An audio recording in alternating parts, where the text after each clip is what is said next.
മാലിയിൽ വ്യാജ പരാതിയിൽപ്പെട്ട് ജയിലിലടയ്ക്കപ്പെട്ട കോഴിക്കോട് സ്വദേശി ജയചന്ദ്രൻ മൊകേരിയുടെ ജയിലനുഭവങ്ങൾ പുസ്തകമായി പുറത്തിറങ്ങുന്നു.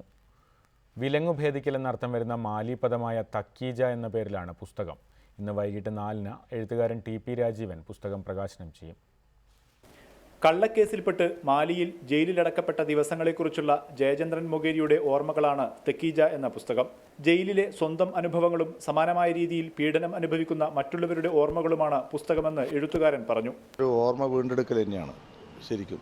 അല്ലെങ്കിൽ ജയിലിനകത്തും അതിൻ്റെ ഒരൊറ്റ സെല്ലിൽ എന്നെ അടക്കുമ്പോൾ അതിൻ്റെ പോലീസ് ഉദ്യോഗസ്ഥൻ എന്നെ അതിലേക്ക് തള്ളി വാതിൽ അടക്കുന്ന സമയത്ത് അതിൻ്റെ ഓടാമ്പൽ കരകര ശബ്ദത്തോടെ പോകുമ്പോൾ അതെൻ്റെ ശരിക്കും തലച്ചോറിൽ കൂടെ കടന്നു പോകുന്ന ഒരു അനുഭവം തോന്നിയിട്ടുണ്ട്. മനുഷ്യാവകാശ പ്രവർത്തകരുടെ ഇടപെടലിനെ തുടർന്നാണ് ജയചന്ദ്രൻ മൊകേരിയുടെ വിഷയം സർക്കാരിൻ്റെ ശ്രദ്ധയിൽപ്പെട്ടത്.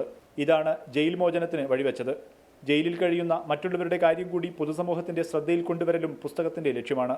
29 അധ്യായങ്ങളുള്ളതാണ് പുസ്തകം. വട്ടോളി ഹൈസ്കൂളിൽ എഴുത്തുകാരൻ ടി.പി. രാജീവനാണ് പുസ്തകം പ്രകാശനം ചെയ്യുന്നത്.